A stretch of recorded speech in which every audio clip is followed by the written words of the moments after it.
Happy Hour, a history of Hoosier Hysteria. My name is Cheyenne Grimes, and I am a member of the Education and Engagement Department at Indiana Historical Society. It's great to see many of you here tonight. Tonight's Happy Hour is brought to you with support from Pacers Sports and Entertainment. At Indiana Historical Society, we are Indiana's storyteller, connecting people to the past. We do this by collecting millions upon millions of pieces of paper that tell Indiana's unique stories, like books, paintings, letters, photographs, diaries, maps, etc., and finding intriguing and unexpected ways to share and remember the past, whether that be through publications, exhibitions, or events like this. It is through these pieces that we tell the diverse, unconventional, even saucy stories of Indiana, and to inspire a future grounded in our state's uniting values and principles. Today, we're here to dive deep into what feels like a cornerstone of Hoosier culture, basketball. Before I introduce Mary and Ron to get started this evening, I have a few pieces of logistics. For this event, Mary and Ron will chat to you for about 35 minutes, and then we'll open it up to your questions. If you have questions as we go along, please drop the questions and please drop them in the question and answer section or the chat, and we'll keep an eye on them and then pepper them in as we get to the second half of the program. We've all been muted tonight, but we do want to hear your thoughts. So add in the comment box as we go. Make sure that you are replying to panelists and attendees so everyone can see your reply. Also, keep an eye on it for links and URLs. Don't worry if you miss one though, because most of the links will also be in your inbox tomorrow for a follow-up email tomorrow morning. This program is being recorded, so you can catch the replay on our website, indianahistory.org, in the upcoming weeks. If you enjoy this program, please consider coming back for more. We have more History Happy Hours coming to you soon. Join us on April 22nd as we look at the history and manufacturing of the polio vaccine with Michelle Jarrell, historian at Eli Lilly and Company. And keep an eye out for other upcoming History Happy Hours on the WPA 500 Princess program and more coming soon. Sign up for that at indianahistory.org for more information about this and other virtual offerings coming to the internet connected device near you. Well, without further ado, let me toss this over to Mary Gervitz, project archivist at the Indiana Historical Society, to get us started. Hello, Mary. Hi, Cheyenne. Thanks so much. And thanks so much, Ron, for being here with us today. My pleasure. I just got to introduce you. Ron is the former director of the Indiana Basketball Hall of Fame in Newcastle, Indiana. And he is a graduate of Indiana University with a master's degree in U.S. history. He's worked and consulted for a variety of nonprofit organizations, including the Indiana State Museum, the Indiana Historical Society, the Indiana State Library, and the Indiana Cooperative Library Services Authority. What a resume, Ron. kind of a theme there, isn't there? Yes, I love it. It's fun to talk to a fellow historian here. Good to be here. So Thanks. just to start out, since it's happy hour, we like to talk about what you're drinking today, and maybe if you think there is a drink that would represent Indiana basketball history. That's a fun question. I'm drinking sparkling water right now, but if there was a drink for Indiana basketball, it's probably got to be a soft drink. And whether it's a Pepsi product or a Coke product is going to depend on which of those companies bought your gym a scoreboard in exchange for a 5-year pouring rights contract. That is a fantastic answer. I was myself thinking about Gatorade, right? Because that's maybe what players are drinking on the sidelines, right? So let's dive in here. Basketball has a long history here in Indiana, and Can you sort of talk a little bit about the basketball origins here in the state? Yeah, certainly. So, I mean, most people know that basketball was invented. There's a date that we know the first game was played in Springfield, Massachusetts, rules written down by Dr. James Naismith. So, you know, as opposed to kind of having evolved out of some other sport like most sports do. Now, for years and years, there was kind of a general understanding that the Crawfordsville YMCA was the first place in Indiana that the game was played. They're certainly well documented that in March of 1894, there was a game played there between the Crawfordsville YMCA and the Lafayette YMCA. Image there, artist rendering on the left of what a typical YMCA gym would have looked like back then. No stands, you know, there's a big room for doing calisthenics and maybe a running track around the top.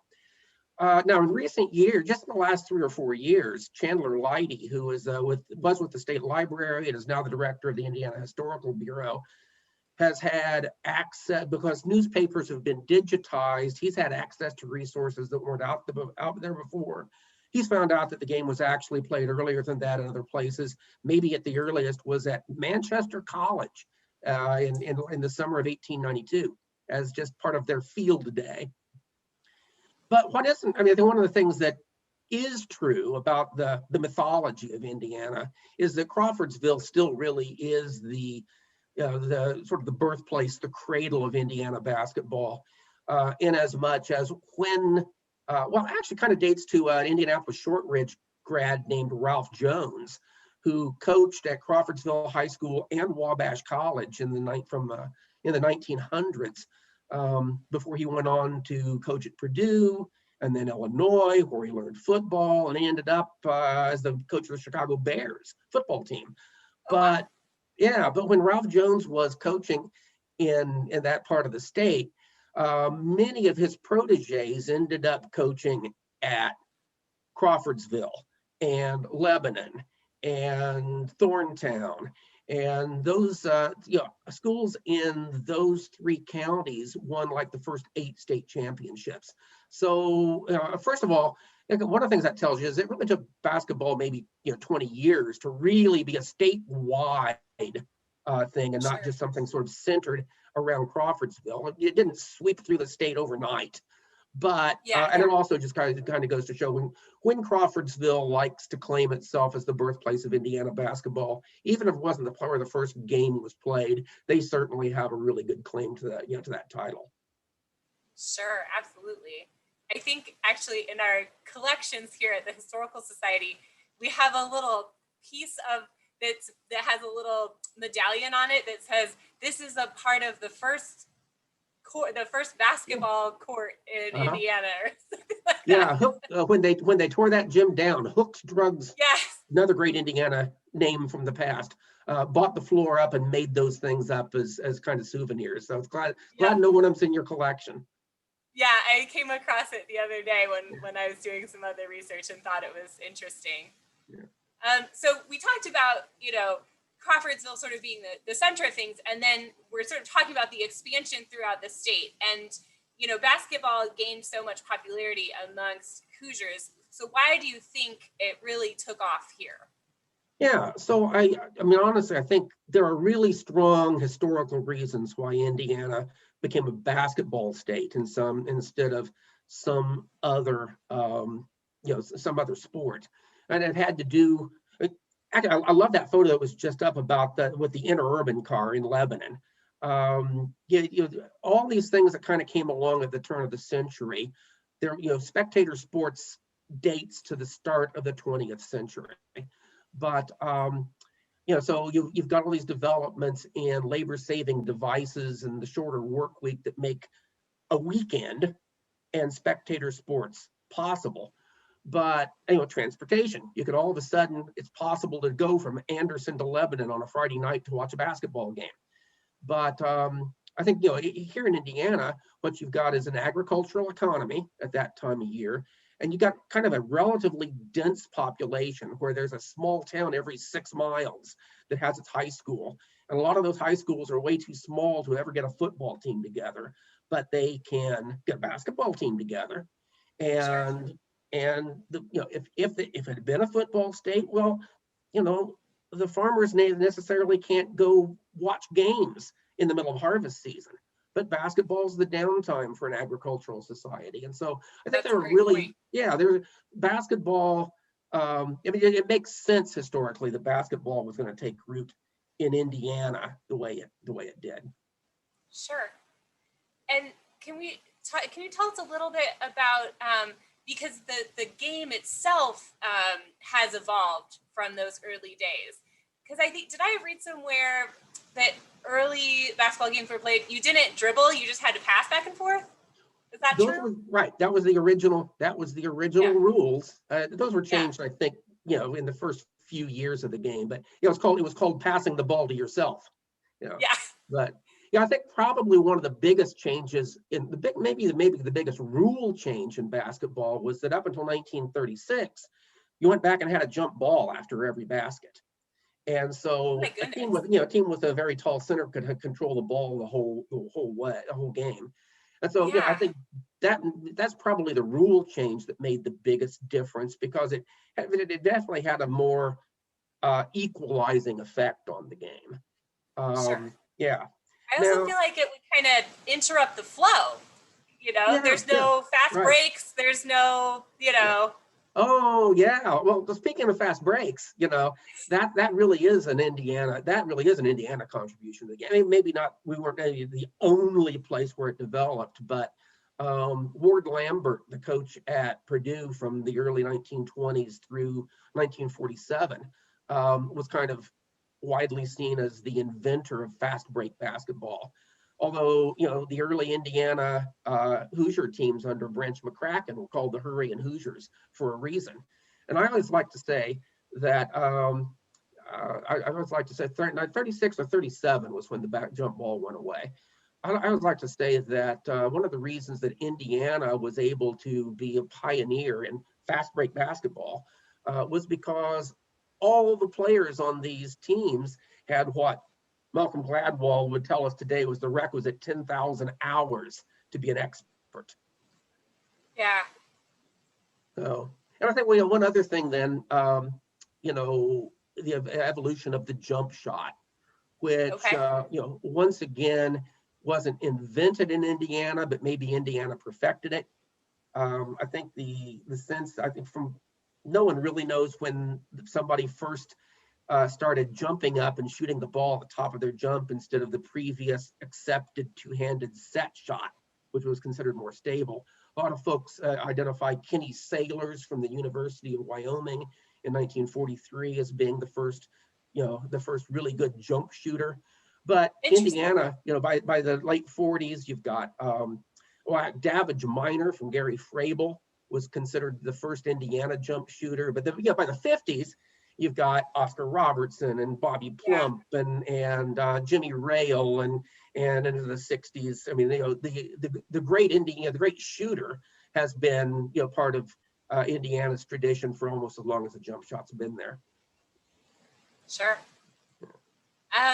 So what about, we're sort of getting a little more into some players and some standout, things in the basketball game. So a lot of the favorite, basketball legendary moments in Indiana seem to be sort of like a David Goliath type thing. Do you have a favorite story to share in that theme?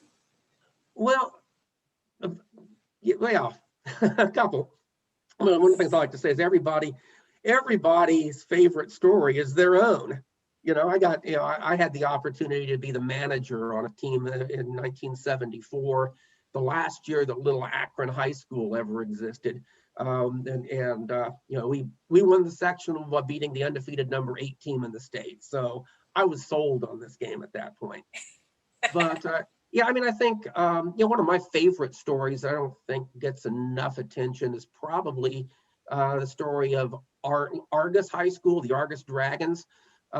Little school of 270 students in Marshall County that won 76 regular season games from 1978 to 1980 or 81. made the 1979 state finals where they lost to, in fact, they lost to Anderson that afternoon, 2 days before Larry Bird and Indiana State lost to Magic Johnson and Michigan State. You know, the most exquisitely painful weekend for followers of the underdog of all time, right? But I mean, Argus was fun to watch. They're everything we like to talk about in terms of celebrating the old one-class tournament, but no one talks about them anymore. It's kind of like it's like the problem with the tournament, the way we began to remember it, was that it wiped out everything but the memory of the champion. Yeah, I would say, the Argus Dragons from the late 70s, early 80s is my favorite underdog story. Okay. I mean, I think that my favorite is at the collegiate level. I'm biased because I'm a Butler grad, and it didn't quite get there, but that first run to the championship in 2010. Oh yeah, and Pat Forty, the sports writer he was with Sports Illustrated at the time. He wrote the morning after that game that had that shot gone in, it would have been the greatest moment in sports history. Yes, it was. I was there at the game. It was really something. Were you there? I was there. Yeah. Oh, wonderful. Yeah. Yeah. So also, we talked a lot of what we've been talking about is men's basketball in Indiana. And I think we should give a shout out to our IU Hoosiers women's basketball team who made the Sweet 16. They're going to be playing on Saturday. And can we talk a little bit about some notable women in the story of basketball here in the state? Yeah, so I see there's some really fun pictures in the slide deck here of early women's basketball. A lot of high schools and colleges and probably social clubs played women's basketball as early as 1900, but it kind of died out. Certainly on the high school level, it died out in the 1930s during the Great Depression. Oh, I have a really fun story. I was speaking when I was with the Basketball Hall of Fame in, I think, 1991. I was doing a presentation for the Mount Vernon High School Alumni Association in Posey County. And somebody asked our host, George Ashworth, who at that time was a 75-year-old retired football coach, is anybody from Mount Vernon belong in the Hall of Fame? And his response was that the only person from Mount Vernon that belonged in the Hall of Fame was Sally Sure Shot McGregor from 1928. And at that time, the Indiana Basketball Hall of Fame wasn't inducting women yet. And I just thought it was a really cool story that this 75-year-old man in 1991, when asked that question, would jump over, and identify a female player. Absolutely. I think in more recent years, since women's basketball kind of started up again after Title IX, for whom we have Indiana's Birch Bayh to thank. Absolutely. Since women's basketball has started up again, I think at the college level, you'd say that Purdue's been one of the great programs in the Big Ten for 30 years, and Notre Dame's probably one of the top 4 programs in the country in the last 3 or 4 years, or last couple of decades under Muffy McGraw.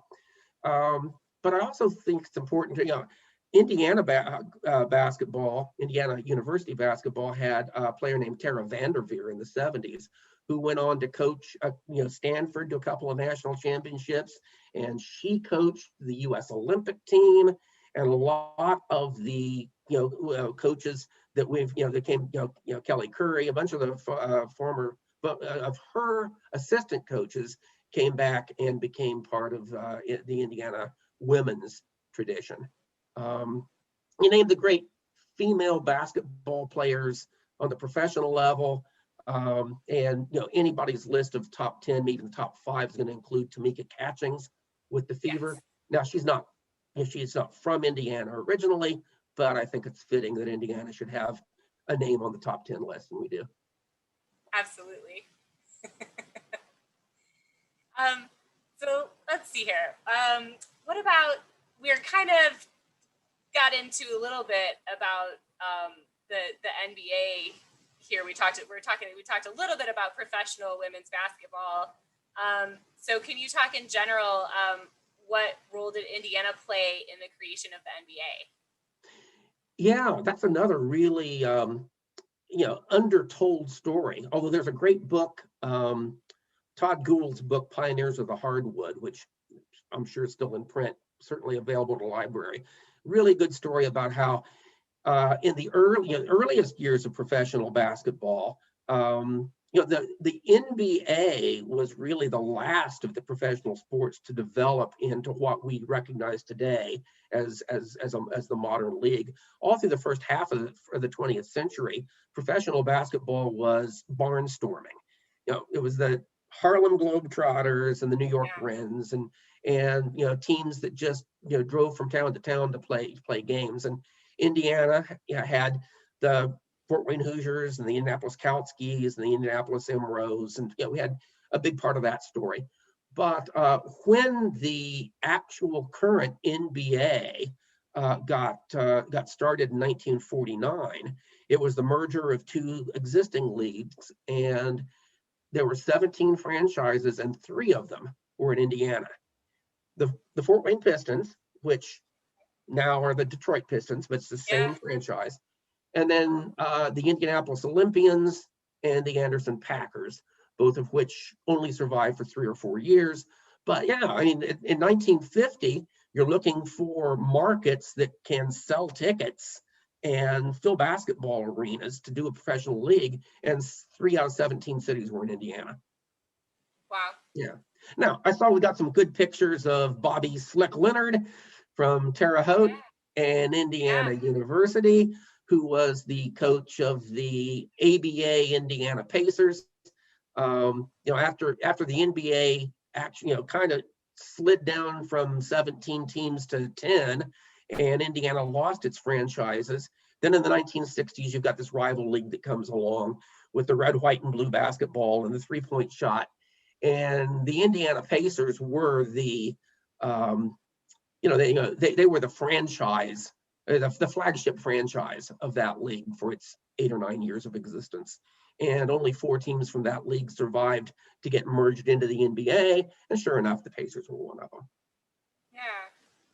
Okay. Fascinating. So let's see. Talked about professional basketball. I kind of want to circle back to something. We were talking about some great players, and we're sort of back to high school here. We mentioned Oscar Robertson, and I think that we also, need to talk about the Addicts story and talk about African-American Hoosiers and their path to participation in basketball here in Indiana. So was basketball always an integrated sport here? Well, no, it wasn't. Although, and the Addicts story is deservedly well remembered. Because Crispus Attucks in 1955 was the first segregated African-American high school in the country to win a state championship. We've got, with their coach Ray Crow there, and Oscar Robertson's got the big smile second from the left in that picture on the right there. As recently, in 1955, Attucks had only been allowed to play in the tournament since 1942, and they still didn't even have their own gym. So it was a long road for for the segregated schools, of which Indiana had several.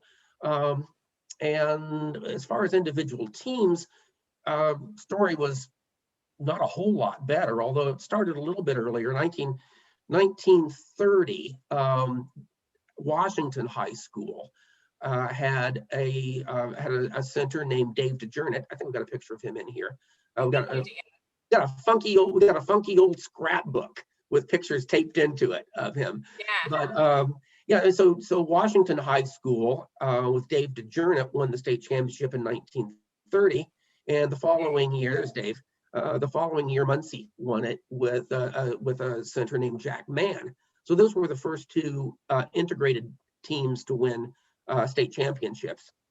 Probably not the first integrated teams, but the first ones to win state championships.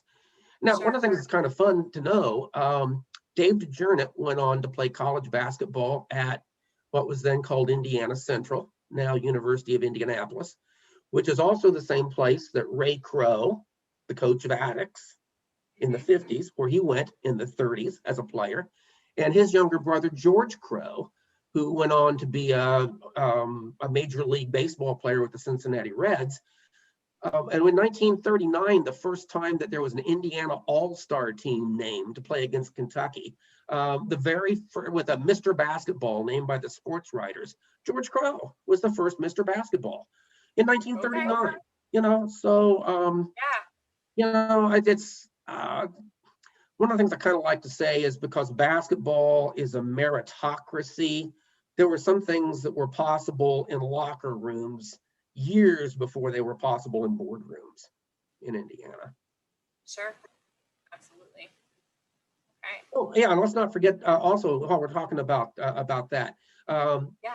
Bill Garrett from Shelbyville was the third African-American Mr. Basketball in just 8 years in 1947. And he was the picture on the right here is Wee Willie Gardner, who was an Attucks great and a future Harlem Globetrotter with Joe Sexton, future Butler coach, Mary. Yeah. And this would have been like the 1951 Indiana All-Star game. So That's a great photo. yeah, it really is. Yeah. So this question. Yeah, Bill Garrett. Let me Bill Garrett became the first African American player to play in the integrated, to integrate the Big Ten at Indiana University. You know, not Michigan, not Ohio State, not Illinois. You know, Indiana. Yeah. Well, great. I also, so this is not on our pre-approved questions that so I'm going to put you on the spot here a little bit while we're talking about some players. But I know that a lot of times people do, you know, like your all-time team, you know, your top 5 all-time great teams and of all decades. Like, what would that superstar team be for you? Well, so another Butler name is your former Dean of Men, Herb Schwallmeyer, who wrote the original book called Hoosier Hysteria. And back in the 1990s, his all-time Indiana team was Homer Stonebreaker from Wingate, Fuzzy Vanderveer from Franklin, 1921 to 23, 3 straight championships. Oscar Robertson, George McGinnis, and probably Larry Bird. And I think then in 1990 he added a sixth spot for Damon Bailey. And I have a hard time arguing with any of those. Okay. I was reading Herb's book, and that's where I got this question from, because I thought that was interesting. Yeah. So I think we should also talk a little bit about. We sort of talked a little bit about some of the mythology around basketball in Indiana, and about the, it feels like basketball is baked into being a Hoosier, and we talk about the term Hoosier hysteria. Can you talk a little bit about sort of how basketball has become mythical here in the state, and whether or not that is true, or?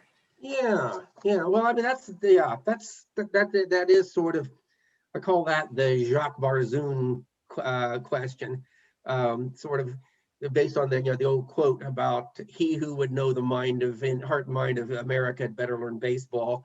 It's the same thing is true about, can you know the heart and mind of Indiana without understanding basketball? And honestly, I do think to a certain extent that's a little bit of a little bit of a myth. I mean, part of what's happened with Indiana's love affair of basketball is it's been so big for so long, largely because of that success of the state high school tournament dating way back to the 1920s. Long before it was an NBA, long before Indiana University became the second NCAA champion. We were building gyms that seated 5,000, 7,500 people to house the Indiana State tournament. And so our familiarity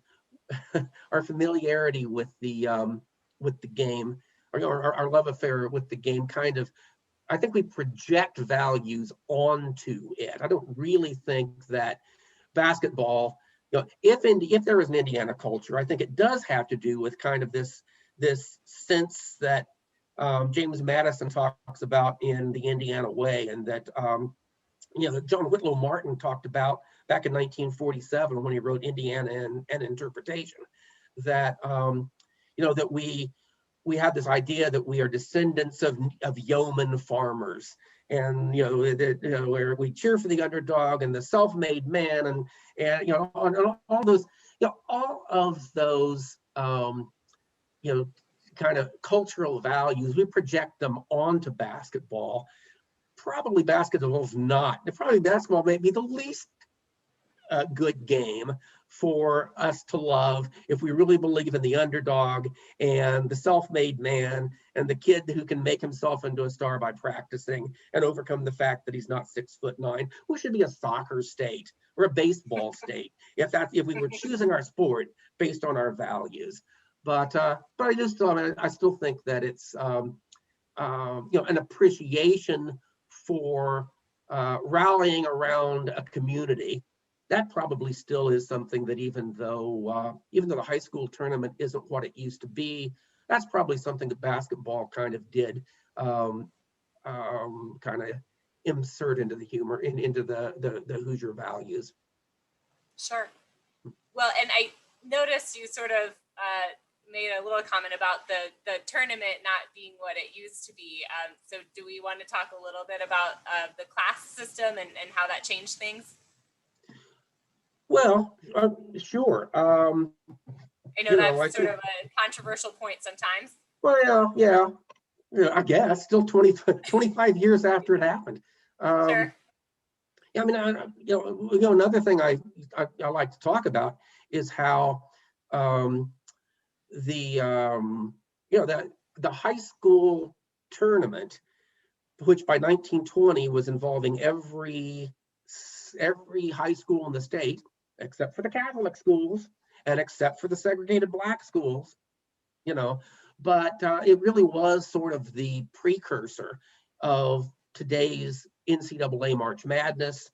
It changed the way that we define a champion, because for the first half of the 20th century, baseball had two leagues. They played 154 games against each other to determine the champions. And then those two champions played in an exhibition called the World Series. And college football was 8 or 9 games long. You won a conference championship. The sports writers voted for a national championship, for a national champion at Thanksgiving. And then you went and played a bowl game if you were good enough. But the championship was decided by the sports writers before the bowl games. Yeah. So the idea of who wins the most games isn't as important as who survives a single elimination tournament at the end of the season. And that's Indiana's gift, to the sports world, and for better or worse. Sure. I think that's a great answer. And so that was why the gyms were built. That's why it became such a cultural phenomenon in Indiana. And now that in 1997, when they did away with the one class tournament and broke it up into 4 different classes, absolutely everything that the critics of that move projected came true. No one goes to the games are not nearly as well attended. People don't memorize the champions the way they used to. but you still, it's not like we created 800 state champions. You still only got 4 state champions. You still got Sure. every other school plays until they lose. We've not done away with, with the idea of, of competing as long as you can compete. And honestly, I think the big thing I like to point out is Indiana is still punching way above its weight in terms of producing NBA basketball players. There were 20 kids from Indiana high schools on NBA rosters at the start of last season, which is about, Indiana's 2% of the nation's population. You would expect us to have maybe 8 or 9 NBA players. We've got 20. So kids from Indiana are still learning how to play basketball at a really high level. And one of the big reasons is because here in Indiana, even with classical basketball, almost everybody coaching high school basketball, boys and girls, is somebody for whom coaching high school basketball is their lifelong dream. Yeah. Absolutely. Yeah. I think that's a great point. And that's an incredible statistic about the amount of NBA players we're sending. Yeah. That's and great. If you look at the history of the NBA, the percentage is even higher. But I think the important thing is to realize that, even as American society has become more homogenous and Indiana has become a smaller and smaller share, we've gone from having 13 members of the House of Representatives to 9, Right. but so we're still, we're still producing top-notch, players and coaches, because look at the NBA coaches. Greg Popovich, probably the best professional basketball coach of this generation, is from Merrillville, Indiana. And then you throw in Brad Stevens and Scott Skiles, and you go back a little bit further. You got Del Harris and Mike Woodson, and Indiana has just produced, not only do it produce great players, but even more so great coaches. Yeah. I mean, why do you think that is? Is there just sort of that pipeline, that has? Yeah, well, I still think even without the focal point of the one class tournament, you still have kids growing up wanting to play for their high school. Yeah. And as I said, I don't think enough can be said about the fact that, I ran cross country in high school for a coach who knew nothing about cross country, but somebody had to do it. And so, all right, I'll coach that team. Well, you got in other states, you've got basketball teams being coached by somebody like that. Here in Indiana, every coach, boys and girls, I think, is somebody who went to college to learn how to coach. I think that's probably a fair point for sure. Yeah. We talked a little bit about some gyms and classic spaces that we play the sport in. What about some unique venues for basketball, or some unique old gyms in the state? Perhaps like barn ball. Is that a unique phenomenon to Indiana? Yeah, well, I doubt if it's unique, but I'm sure it's more common here than every place else. I probably played in half a dozen barns within a 5-mile radius of where I grew up in northern Indiana. But yeah, in the early years, of basketball, even before the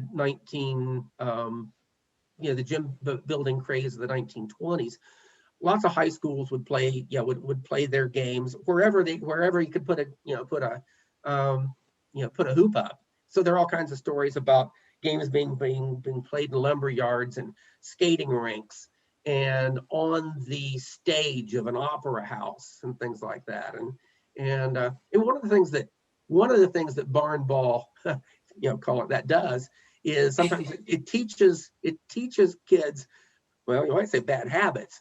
Because I knew guys in high school who had these incredible flat jump shots, didn't have enough arch on the ball because they'd spent 10,000 hours shooting at a 10-foot hoop in a room with a 14-foot ceiling. Yeah, that'll do it. Yeah. Yeah. Well, so I think that it's about time we're going to open up to some questions from our audience here today. Are you ready for that? Let's go. Yeah. Okay. So I have a question here that I think is a good one. What is your favorite basketball game you ever attended? Well, I was one of the 40,000 people that was in the Hoosier Dome. Or was it the RCA? It was still the Hoosier Dome then, or later the RCA Dome. When in 1990, when the IHSAA moved the state finals from Market Square Arena to a football stadium that sold 40,000 tickets. And that was the last game of Damon Bailey's career from Bedford North Lawrence, who was unfairly famous from the time he was an 8th grader on, when he was featured in John Feinstein's book about Bob Knight, A Season on the Brink. And it was, he actually not only got to the state finals 3 times, but in his last game of his senior year, down by 11 points with 3 minutes to play, he scores like the last 13 points of the game. They might have been down by 11. He scored the last 11 points. They win and Bedford North Lawrence, won a state championship in front of 40,000 people. And in that, last 11, that come from behind fashion, everything that when a Disney does it in a movie, you roll your eyes, came true. All right, that's a great story. Got another question here. Did the strong history of high school basketball lead to our state colleges having strong basketball identities as well? Yeah, I think that is the big reason, particularly because 70 years ago, most people stayed in their own state to go to college. The 1930s, you didn't have colleges going all over the country to recruit players. So, in fact, I mentioned earlier the high school team called the Franklin Wonder Five. They like 3 members of that team. That Franklin College then hired their coach, and 3 or 4 of his players went right on to play right there in their hometown to play college basketball with them. Most of the Purdue and Indiana University teams from the 30s and 40s were almost all Indiana players. And like I said, it was because players, partly because you just weren't going nationwide to recruit players back then like you are now, but also because so many of the players here in Indiana had all those hours and hours and hours of practice and coaching. Yeah. And I mean, actually, Notre Dame has an incredible basketball history. Now, and Notre Dame was not famous for recruiting. They were kind of infamous in Northern Indiana for not recruiting Indiana well enough. For kind of ignoring Indiana, and yet Notre Dame made the NCAA tournament more often than not from the 1930s to the 1950s. Okay, that's interesting. Mm-hmm. I've got another question here. Was there ever a high school dynasty program, like a perennial championship school or team? Well, I think over the 120-year history of the game, it's hard to argue with Muncie Central, who won 8 of the old single-class state championships, because they won one almost every decade. They won in the 20s, they won in the 30s,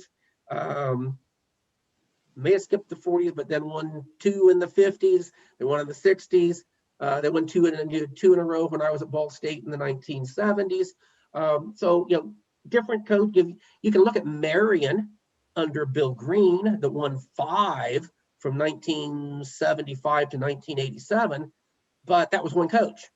Muncie won 8 championships in 7 decades with 5 or 6 different coaches. Let's see. I've got another question here. What are the top, well, I guess you sort of answered this, the top 5 greatest high school teams in Indiana history. Is that might be a little different though from perennial championships? Because you kind of talked about Argus and that. So what would be the 5 greatest high school teams, do you think? Oh, yeah. See, that gets into, individual teams. The Right. 1956 Crispus Attucks team with Oscar Robertson as a senior was the first team to ever go a complete season undefeated. Although, so that's hard to top. Although the previous year, when Oscar was a junior, they had a senior named Wilson Ison who went on to be all Big Ten at Purdue. So that team might have been better, even though they lost a game.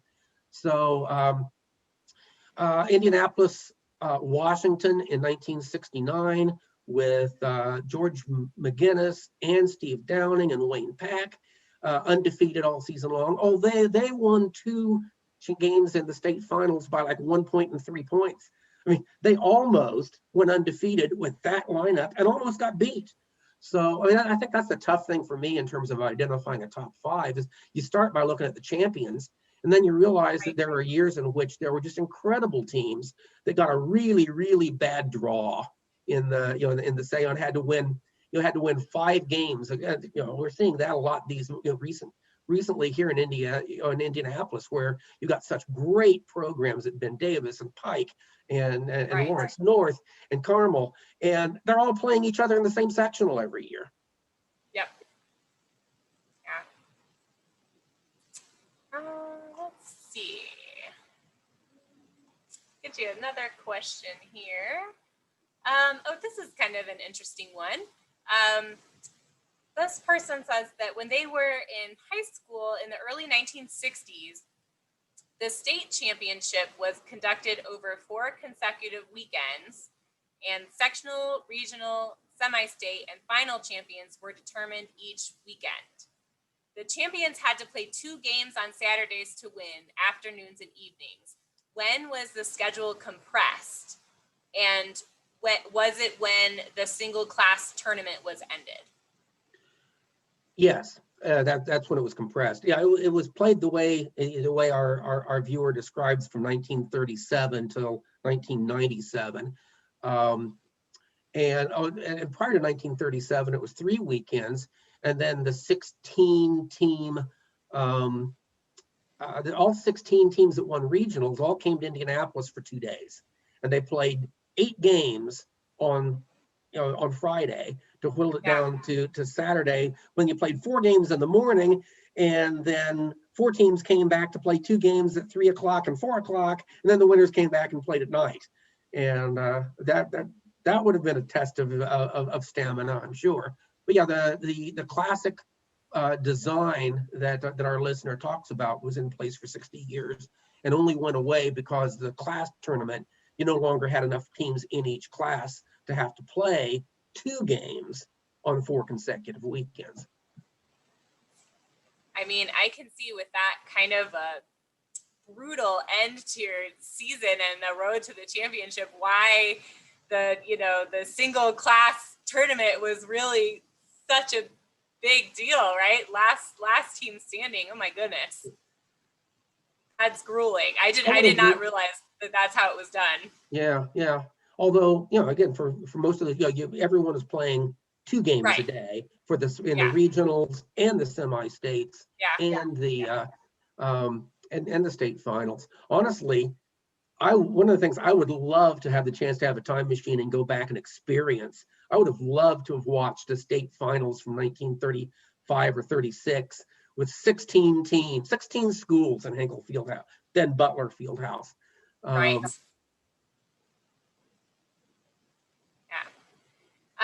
Let's see, here's another question. Do you think that basketball is less popular after the Colts moved to Indianapolis, both from a fan perspective as well as if athletes are now wanting to play football now instead. Well, the latter may be true. The latter may be a case of there's more and more opportunities for great young athletes from Indiana to play another sport than there used to be. I don't think the Colts have hurt the fan base. I think fans love winners and they love spectacle. They love the spectacle. I went to the Indianapolis 500 every year, even through that kind of down cycle after the split between the two racing series, because it's a spectacle. And so, I don't think fans in Boston stopped loving the Celtics and the Red Sox because the Patriots finally started getting good. Sure. I also have a comment here wanting to talk a little bit about the Milan Miracle and the movie Hoosiers. We have to mention those things, right? Oh yeah, how did we not talk about that? I know, it hasn't come up, but yes, we need to talk about that.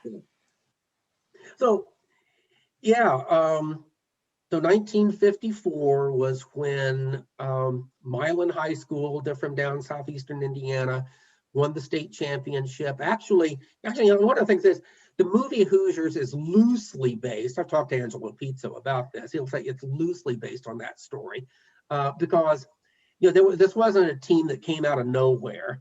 They had been to the state finals to the semi-state the year before. So they had everybody back from a really good team, including Bobby Plump, who had a terrific career at Butler. So he was no slouch. He wasn't it was not a story out of nowhere. But when they won, and I think the other big difference between what really happened and the way Hollywood portrayed it was the way it really happened was a better story. Milan gets to the final against Muncie Central, the powerhouse of all time, and jumps out to a 10-point lead. And then all through the second half, they're getting tired. The Muncie's bigger and faster and stronger and deeper, and the lead gets whittled away and goes away. And Milan's behind early in the fourth quarter. And then their coach, Marvin Wood, does this incredible piece of strategy where he decides to stall while they're behind. And the fans are going crazy. They're behind. The clock's running down from 6 minutes to 4 minutes to 2 minutes. And Bobby Plump's standing out a half court with the ball on his hip because there was no shot clock back then. But what they were doing was they were getting their breath back, getting their legs back underneath them, setting up a manageable 2-minute sprint to the finish. And they won, which is actually, honestly, a much more exciting true story than kind of the traditional Disney approach of, we have to be behind and then come and score at the end to win it, But right. I also think that a lot of what the movie Hoosiers did get right was that sense of community we talked about here, the sense of how important high school basketball was in the small community. Sure. And it's rightfully still 35 years after the fact. Anytime somebody does it, one of the great sports movies of all time, still always ranks in the top 5. Yeah, I'd say so. Yeah. Let's see. Well, it looks like we're about out of time. I did have a question asking whether or not I played high school sports. And so I will give a shout out to my Kankakee Valley Cougars with a K. Yes, I did play high school sports, but I did not play basketball in high school. I stopped playing basketball in middle school. I played soccer and I ran track and field in high school. But anyhow, thank you so much, Ron. This was a wonderful conversation. It was a lot of fun. Thank you for having me. Yes, and happy rest of your March Madness. I'm looking forward to that too. Yes, and also good luck to our IU Hoosiers in the women's tournament. Absolutely. And I think we're going to toss it back to Cheyenne to wrap us up here. Okay, thank you, everybody. Thank you so much, Mary and Ron, for that great conversation about basketball. We really appreciate both of you taking the time tonight to talk about this importance of basketball to Indiana. If you enjoy this program, we hope that you'll consider coming back for more. As I mentioned at the beginning of the program, we have more history happy hours coming soon. Join us to learn more about the history of the polio vaccine on April 22nd. But stay tuned for more on the Work Progress Association in Indiana, the 500 Princess Program, and more coming soon. Join us on Tuesday, March 30th for Women Behaving Badly, where we explore 4 ladies from Indiana history who acted outside of social norms and made changes. Sign up to join us for the Holocaust Remembrance Day to explore what Hoosiers knew about the Holocaust on April 8th. At our History Unfolds program. More information about this and other virtual offerings coming to an internet connected device near you are in the link that Marianne just dropped in the chat. Our annual National History Day program, where students conduct and share original historical research, has gone virtual for this year, and we need your help judging students' projects at our state contest on May 1st. No previous experience is required, so find out more about how you can support our students throughout the state at the link that Marianne will be posting in the chat. We'll post this conversation to the IHS YouTube channel and our website in the upcoming weeks. In the meantime, if you would like to know more about cemeteries, fashion, Ohio River Pirates, and more, you can watch the replay of previous History Happy Hour conversations in the playlist on YouTube, which Marianne has just posted in the chat. If you missed your chance to donate or would like to make further gift to support the Indiana Historical Society, please visit indianahistory.org/virtual-resources/donate, which Marianne has also posted in the chat. Your donation will allow us to continue to share Hoosier stories. You'll get an email from us tomorrow morning with all of the links and the survey included. It will take 1 minute. We'd love to know what your thoughts are and how we can make the programs better. Thank you, stay safe and healthy, and we can't wait to see you in the future.